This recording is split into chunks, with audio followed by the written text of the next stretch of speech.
auditeurs de la radio et télévision Tambara, vous pouvez désormais suivre votre chaîne de télévision préférée Tambara sur le satellite BadrSat 7, angle 26 degrés Est, fréquence 11010, polarisation verticale, symbole 25500.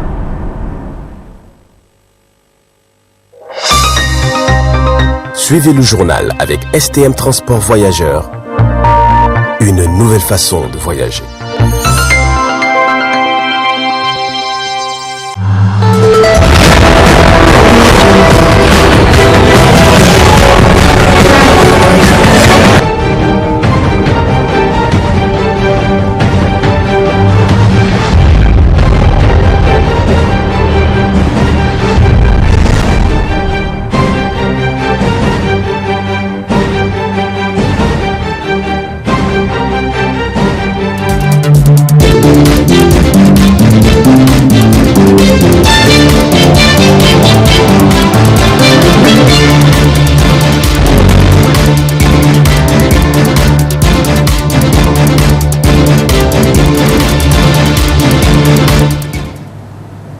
Bonsoir et bienvenue à cette édition du soir sur la télévision Tambara. Le président de la République, son Excellence Bazoum, a procédé ce matin aux travaux de construction de la ligne de haute tension entre le barrage de Kandaji et Niamey. En prélude de cela, une de nos équipes a fait un tour pour voir l'état d'avancement des travaux du barrage de Kandaji. Suivez plutôt cet élément de Ibrahim Abdulkader et Ibrahim Kantama. À 189 km exactement de Niamey, les travaux du barrage de Kandaji se poursuivent normalement.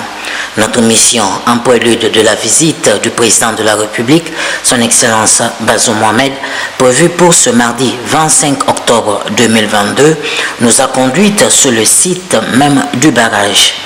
À un taux d'exécution de 25% déjà, les travaux de l'autre rive du fleuve sont acheminés et continuent de l'autre côté de la rive avant de passer à l'exécution des travaux de la construction de la centrale électrique proprement dite. Après 2 années d'exécution, c'est un progrès très satisfaisant qui est enregistré sur le site. Chacun met sa main à la pâte, comme on a coutume de le dire, côté responsable comme côté ouvrier.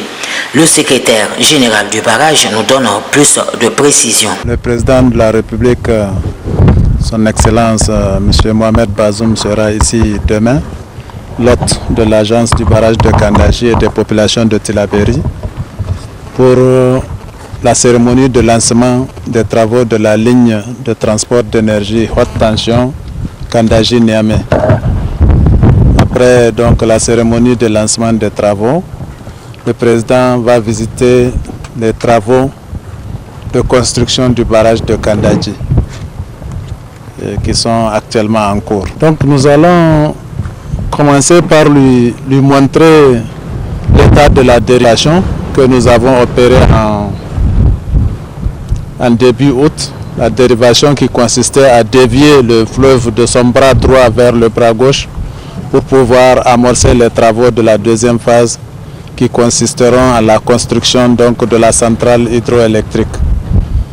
Et après, nous allons monter à ce lieu précis-là pour pouvoir lui montrer l'ampleur des travaux. Le plan d'action de réinstallation est une composante importante du programme Kandaji.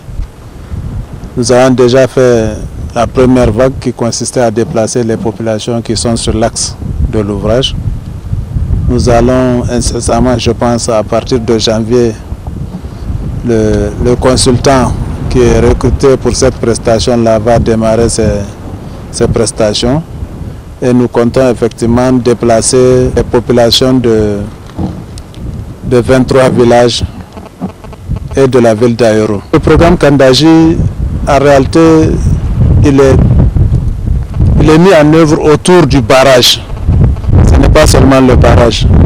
Tout de suite, on parlait de la réinstallation qui concerne 23 villages plus une ville qui est Ayaru. Vous voyez, pour déplacer ces villages-là, il y aura beaucoup de travaux d'infrastructure, notamment les logements. Il y aura beaucoup de travaux d'aménagement hydroagricole pour les travaux pour l'agriculture de subsistance. Et il y aura beaucoup d'autres activités qui sont connexes à ces travaux-là qui vont demander de l'emploi. Ça, c'est le premier aspect. Additionné à l'emploi que la construction du barrage lui-même procure, ça fait déjà une quantité d'emplois.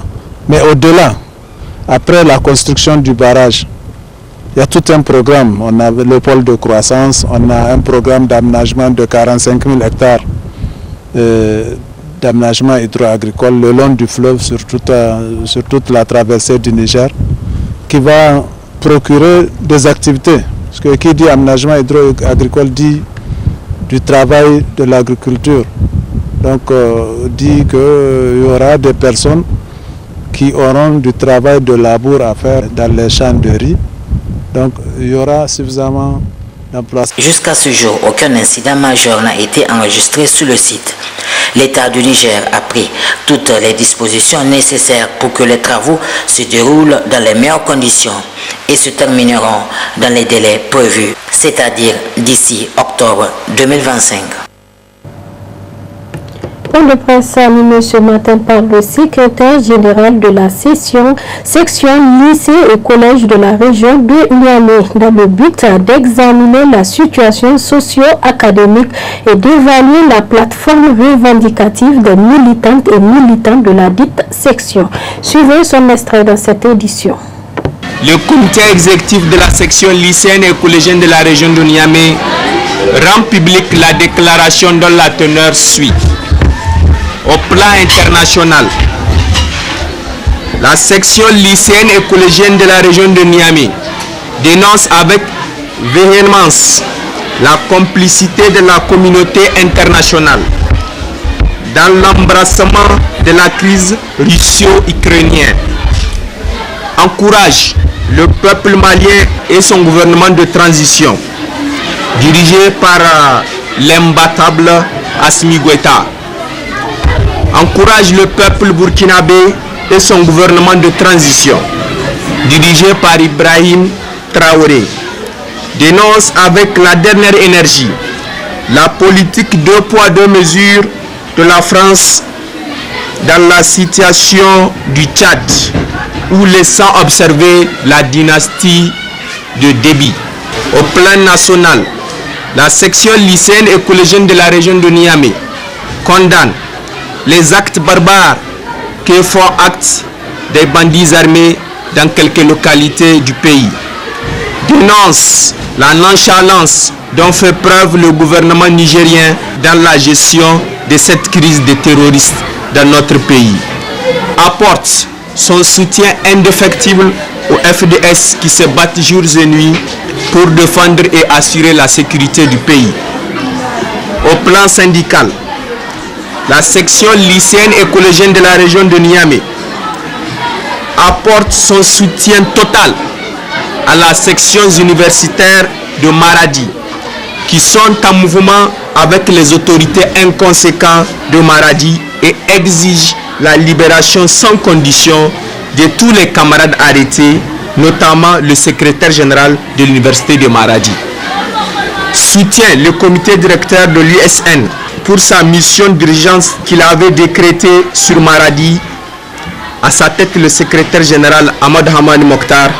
Nous espérons qu'à la fin de cette mission, une solution sera trouvée. À l'interne, la section lycéenne et collégienne de la région de Niamey informe l'opinion publique qu'après toute démarche entreprise avant même cette rentrée académique 2022-2023, une rentrée d'air politique, au finish, elle ne constate qu'un semblant de faire par les autorités qui ne cherchent qu'à nous donner des bonbons comme des petits enfants au lieu de nous donner à manger parce que nous avions faim. Quand j'ai dit nous avions faim, je parle de l'école nigérienne en particulier, celui de la région de Niamey.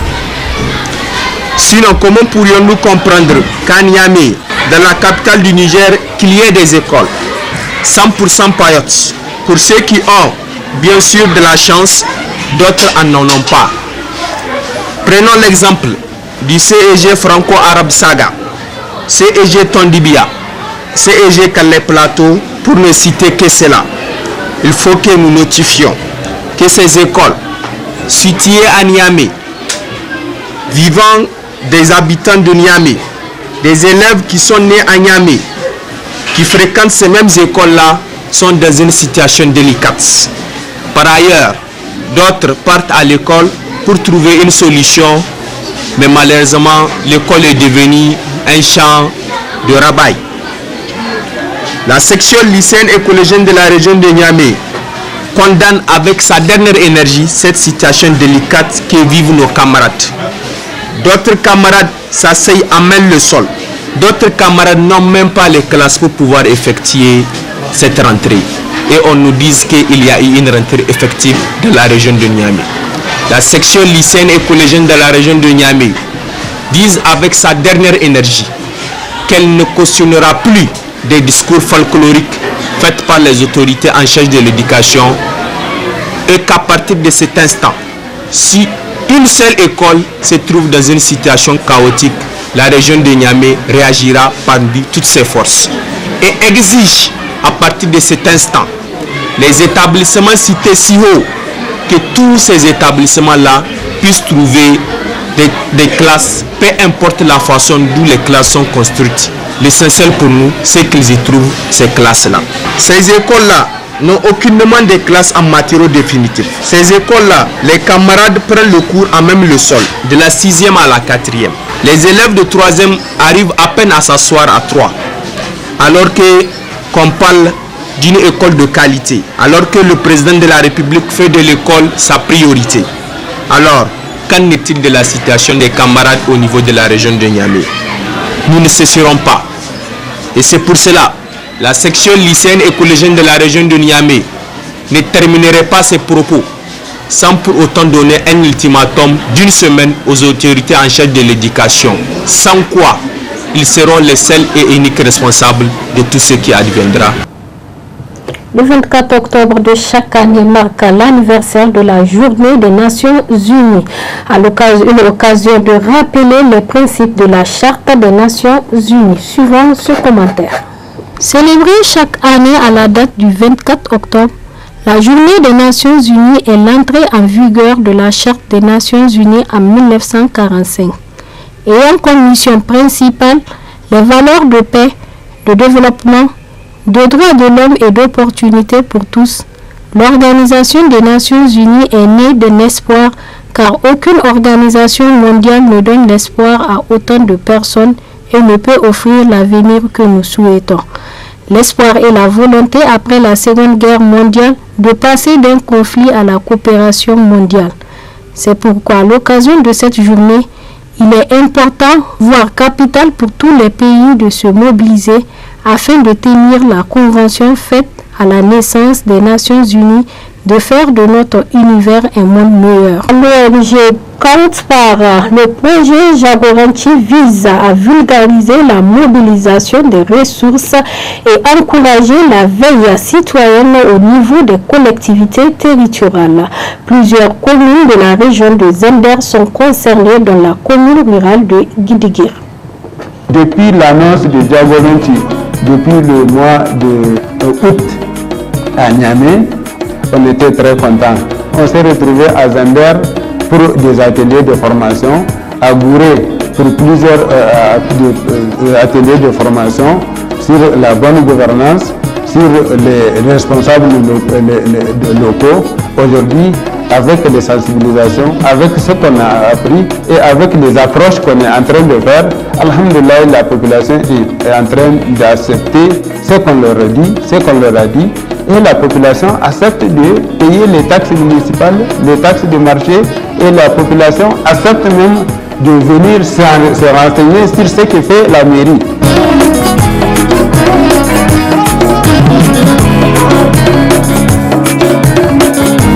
C'est ce qu'on appelle le comité CTVC, comité de travail de veille citoyenne. C'est un comité donc, qui est composé de 6 personnes comme membres exécutifs. C'est un comité qui est initié sous la surveillance donc, de Jagoranti. Donc nous avons la fois passée à sensibiliser la communauté. Et cela se fait donc ici dans les différents quartiers. Nous avons prévu donc ici la sortie dans les différents quartiers de Guidigir. Mais pour les autres, donc ici, les différents villages, l'État ne nous a pas permis jusque-là, mais ça peut partir en tout cas de la répartition du travail.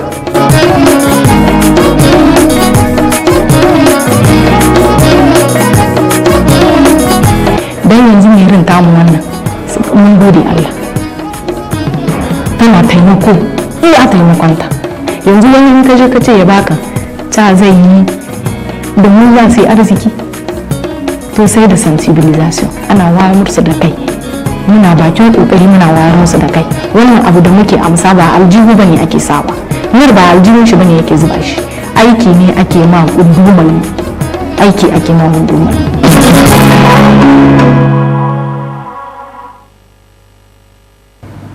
L'utilisation du terra-terra, une tradition qui date très longtemps de l'ère des mariages au Niger, tradition disparue ces dernières années.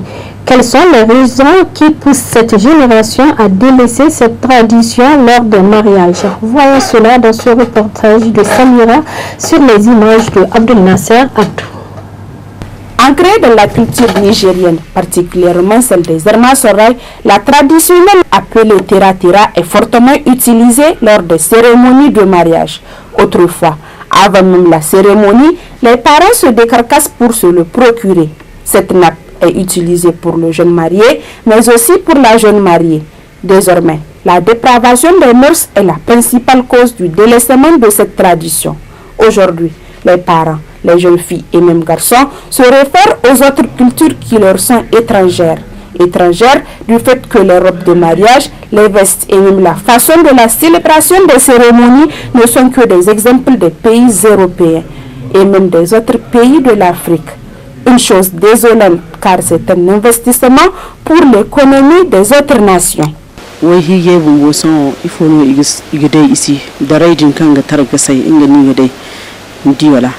Donc,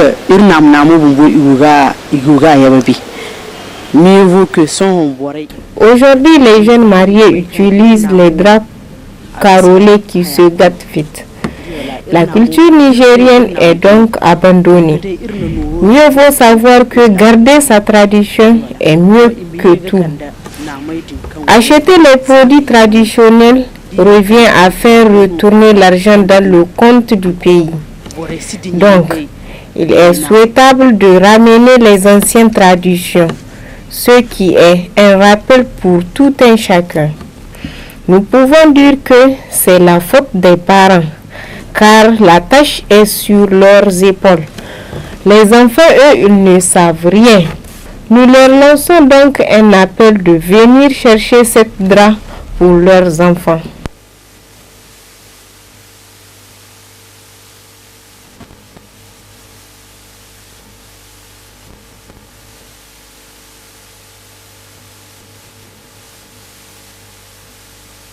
En effet, avoir sa propre culture. Nous sommes à la fin de ce journal. Merci de nous avoir suivis. Au revoir et à bientôt.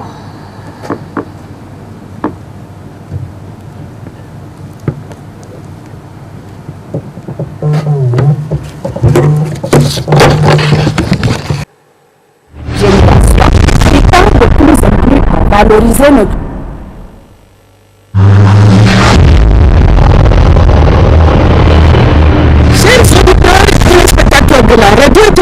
Tambara, vous pouvez désormais suivre votre chaîne de télévision préférée Tambara sur le satellite Badr 7, angle 26 degrés Est, fréquence 1010, polarisation verticale, secondaire 25.500.